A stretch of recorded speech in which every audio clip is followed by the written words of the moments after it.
Yeah,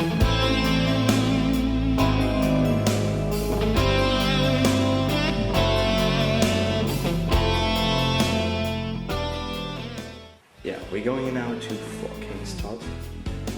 Let's see if he's here and can show us a little bit around.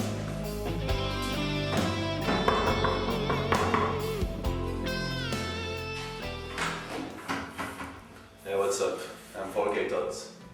Come on in and take a look at my apartment if you wish.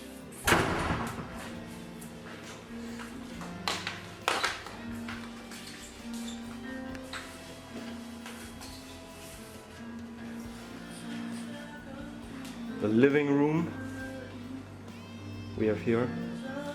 Very nice old furniture.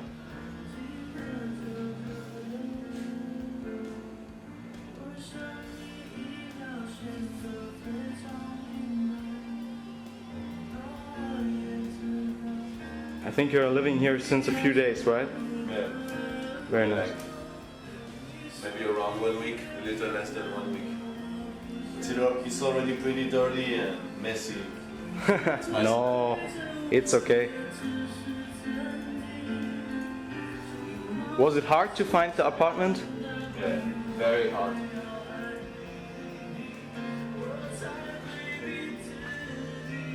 Yeah, very nice. So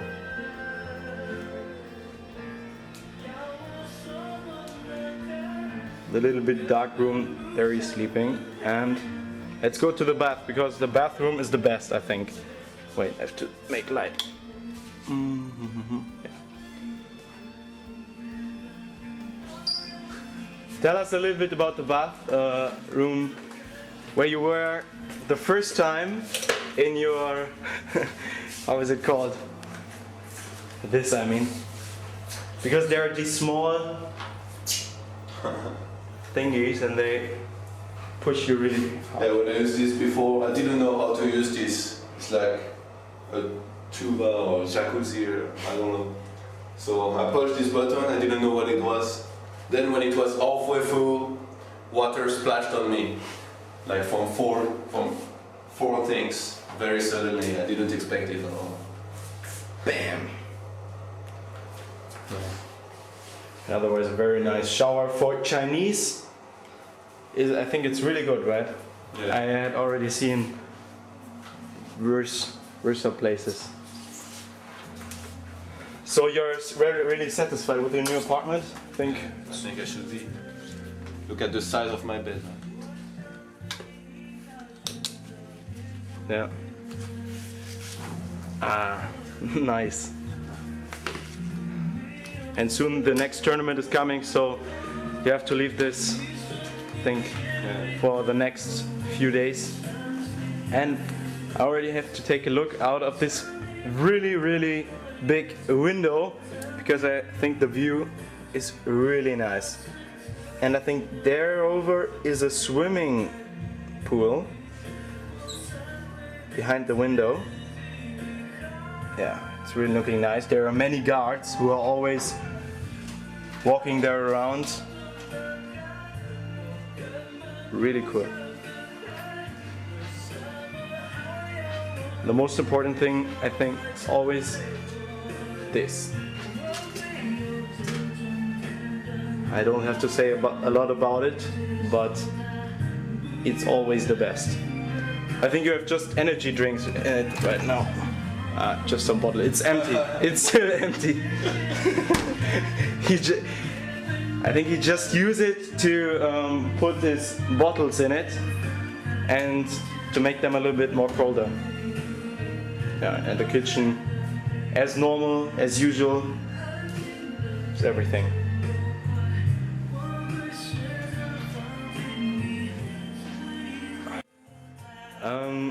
ToD, how are you communicating with the players? Over which programs? Can you tell us a little bit about it? Over QQ, it's like Chinese MSN. Take a look. This is it. List of players. So just like MSN. So I got like Pansian, Rabbits, TH00, Tank, LYC, many players. Mouse Yumiko. I just click their name and talk to them. Ask for practice. But this also has some feature, some group,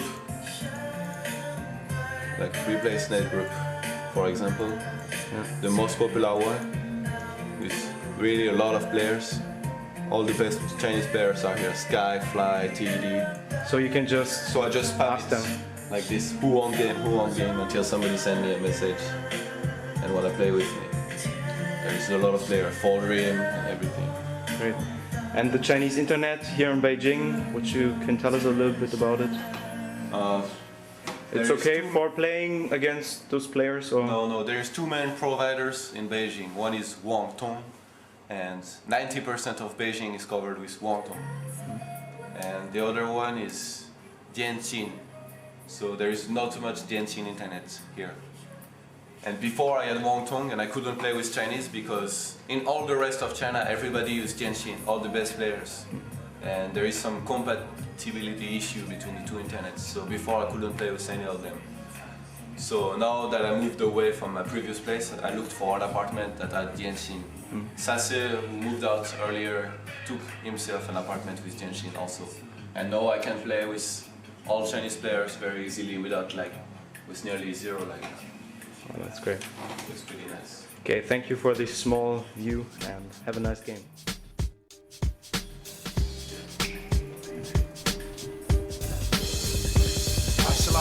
Forever thugging on a quest to get G's, running from enemies. Ever since the days of a sea, I'm under pressure. The stress I had me drinking, thinking niggas after me. Much too paranoid to blink. Wonder why the police don't wanna see me stacking G's. They after a player, but I won't let them capture me. I gotta thank the Lord for the weed and the nicotine. I can't sleep, close my eyes and see wicked things. I keep my pistol by my bedside, one in the chamber, preoccupied with homicide. My life's in danger, rolling down the 4-5. Beware strangers, hand on my 45. That's what the fame does. I'm probably wrong, but I'll never know until I'm gone. From out the gutter where the jealous motherfuckers roam. Pass the weed, let that Hennessy get to me before the penitentiary. Let's get it on. Split the Dutchies, fill it with the skunk. We about to get wicked in the joint. Notorious is glorious. Niggas know who's the mind blower, the weed grower. Have you seen the doubles like Noah, the rhyme flower, B.I.G. Top notch with the Glock, check your pockets, in your sockets. Just the way my pops taught me when I go to drop, check them thoroughly. The bastard might spin around and try to bury me, and dead men don't make no moves. While I'm slinging in the hood, I don't think no moves, alright? Reminiscing on my swinger days when I drove a caddy and my bitch sported finger waves. Yeah, she had the Gucci boots, I had some Gucci suits. Oshkosh, Bagash, Coca-Cola looking real cute. Junior Mafia represent Bucktown, Mac 11, cop back, niggas better duck down. Face down, you know the routine, the cream, earrings, you know the drama Pinky bring. Let's get it on.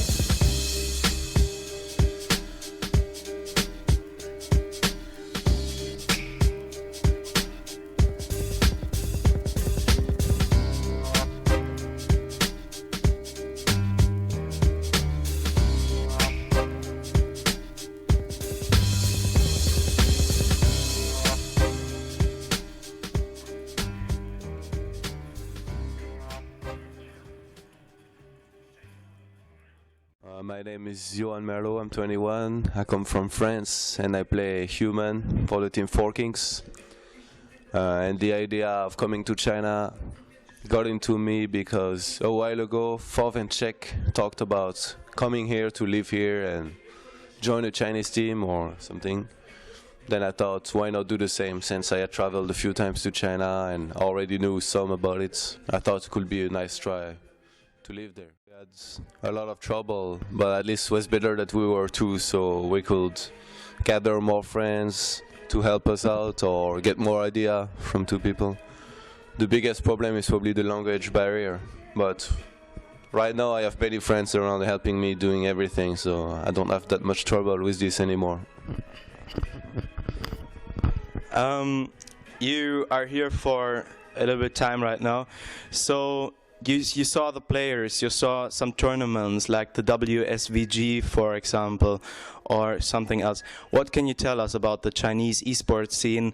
How is it growing currently, and how is it for you as a player to be here in this Chinese esports scene? It's growing really big, I think. The community is already really huge, but many tournaments are not that well done. Like the rules, the format of tournaments, and the way it's handled is not that good. So I think they should focus on trying to improve this. And yeah, apart from this, I think it will keep on developing, and I hope soon we will see even more quality tournaments in China. And how it's about the fans? You already said in another interview that the Chinese fans are amazing. Of course, they are crying a lot. We know it from TV broadcasts out of Korea. How strong is this fanatismus like? I would say that you're a superstar here. You are that people talk to you. Is it really so big? Yeah, a lot of students play Warcraft, so a huge majority, a huge percentage of those students know Warcraft and know all the top players. And since the population here is really huge, it happens really often that somebody recognizes me or another player on the streets and asks for a signature or picture. That's how it is. If you compare, you were to Korea, you were to many other countries. If you compare China with other countries like Germany or your own country, France, what are I would say, the three biggest differences between them, or something like this? Well, in Germany, Warcraft and Counter-Strike seems to be like equally popular, and also some games like FIFA are also popular. So yeah, Germany is pretty balanced game-wise, and with the community and fans, and pretty maybe more professional than China, but maybe not as much as Korea for like TV matches and stuff like this. Korea is all about StarCraft, and China is all about Warcraft. That's the main difference, I think. You moved here to China. First of all, probably you can tell us a little bit, because many people ask themselves about how you become from a normal player who's sitting at home playing some for fun, Warcraft 3, to a professional gamer. Probably can tell our viewers a little bit about how to become a pro gamer and sitting in a chair like this at a place like this. Well, in the start it's really hard because you have to play a lot, and of course no parents, I think, in Europe will ever support their kids in playing a lot, because they all think it's useless.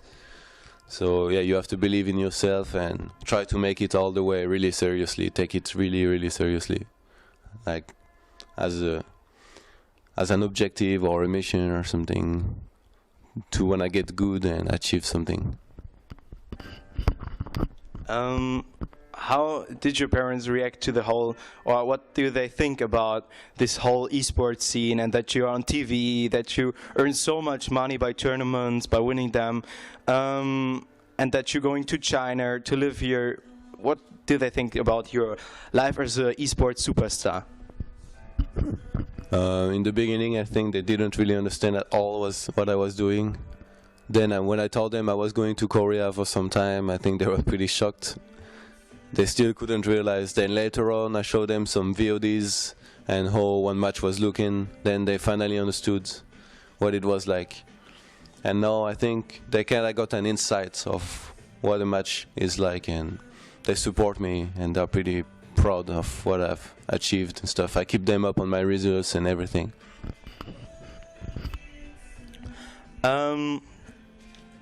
Next, you have to do so many tournaments, like there are in China, like the WC3L finals, then there's a Battle.net ladder season finals, then World War or IAF, so many tournaments you always have to practice for. How easy is it to practice? Is it still fun to practice, or do you sometimes have to force yourself to say, okay, I have to practice now? It's not really fun, but I have to.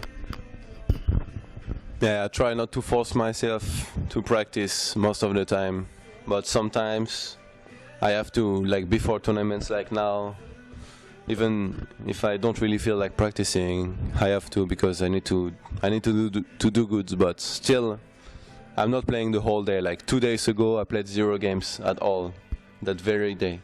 Then yesterday I played a few games, and today I will play a few too, just not that many.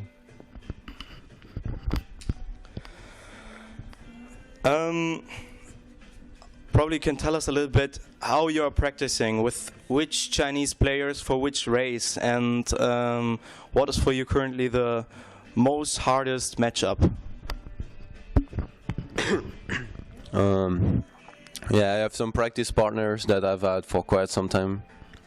So for Undead, that will be TR Azrael, a pretty unknown player, but really good.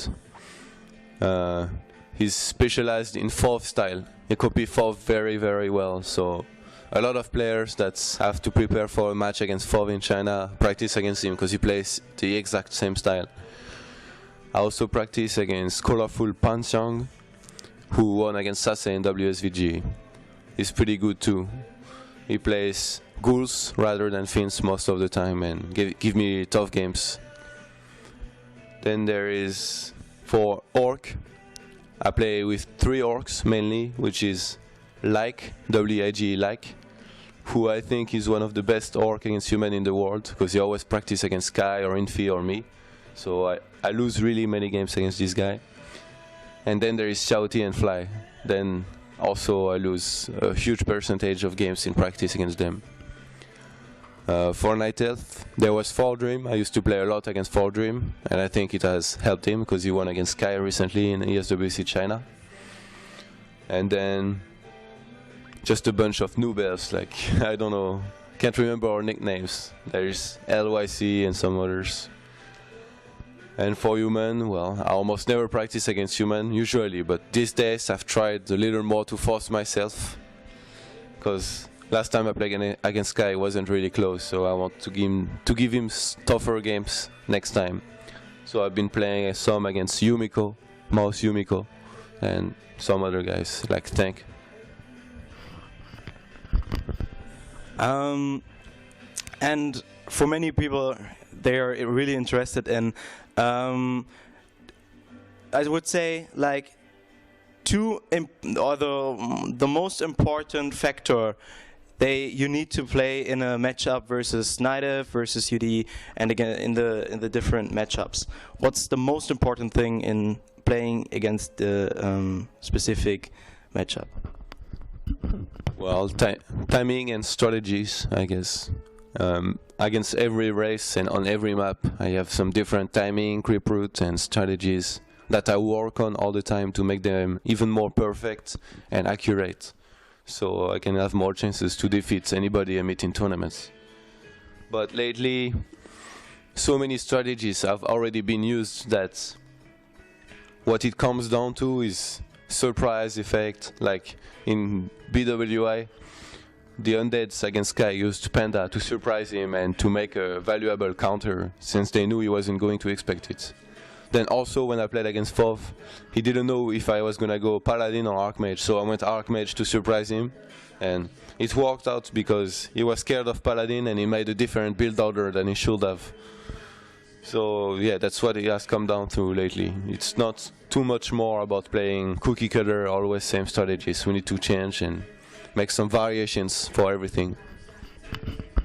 I think that's also something you learned during your stay in China, because we can remember, or some people can remember, that you, in older days, you played, I would say, strategies, Archmage first, then Mountain King first, I would say normal strategies. Now we can often see, like, if you are already leading with 1-0 or something, the score, that you try something like Mountain King first, TH style, I would say, or Paladin first, you said. How did your gameplay change until you are living here or training with the Chinese players? I watch a lot of replays of humans. Not only the replays posted on websites, I also ask some human players for their replays. Then everything I think is good, I just use it. If I see some good ideas, I will just take them and try to change them in my own way and adapt them to my style so I can use them also.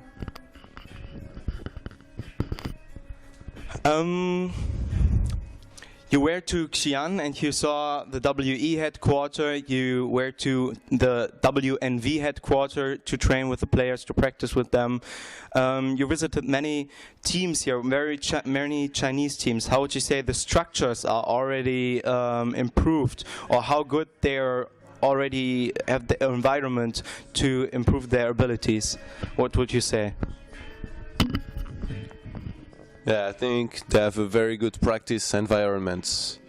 They don't always have the best living conditions, but they don't seem to be complaining too much about it. So I guess that's fine for them. But what I'm most surprised about is that the Chinese teams treat their players like peons very often. Like they order them around. If they tell them you go there or you go there to do this or this, the players, they have to do it and they can't say anything.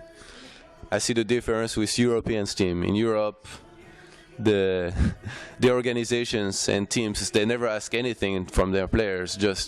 They just expect them by themselves to play the tournaments and stuff like this. So it's pretty different in this way, I think. So you also saw this whole thing happened with Colorful, for instance, with the WC3L China qualifier. They had no English-speaking team manager and had no pictures or something, and that's why they were disqualified from the WC3L qualifier. What do you think about some examples like this? Because there is WNV, there is World Elite, I think the two most popular teams here in China, but like Colorful or TR or some smaller teams and players you also know. How do you think they should improve themselves to come to Europe or to get the step over the sea? Yeah, I think I have to mention the language barrier again, because I think there was some problems of communication between the manager. Maybe they couldn't reach him or something to tell him to put the pictures on. I don't know the exact story, what happened exactly, but I think that's the main reason. They don't know how this works. It's very different from Chinese leagues where you just have to show up, then the brackets are on ReplaceNet handled by the orgas or admins. Yeah, for WC3L you have to follow very specific rules, upload pictures, put players' ID and stuff. I think the Chinese from Colorful, they never had to do this before, so they just didn't understand it, and seems like there was nobody to really make them understand it or something. And WC3L seems to be really tough on rules these days. They don't do any exceptions, sadly, so they were disqualified because of this. I think it's a shame, and I hope this kind of thing won't happen again. So let's come to an end for today. How is your future about? There's StarCraft II, which will be released soon. There are some rumors that you probably go to a Chinese team or something like this. So what can you say to your future? How is your personal future planned right now, and here, especially here in China? I just moved into this new apartment here, and I signed contract for 6 months, so I'm staying here at least 6 more months. Then after that, I don't know yet. I will see. Just time will tell. Many things can happen. Like Warcraft can become not popular anymore. There can be no more tournaments, or maybe StarCraft will come out. Then I will switch. I don't know yet. So just wait and see, I guess. Did you already thought about future after gaming, or do you just want to be focused now on your gaming situation, or did you already make thoughts about what happens after the game as a the life as a pro gamer? Yeah, I don't like to catch up with things at the very last minute, so yeah, I often think about what I'm gonna do after gaming, and try to have some good ideas and make some plans for the future and everything. Thank you very much that we could visit you.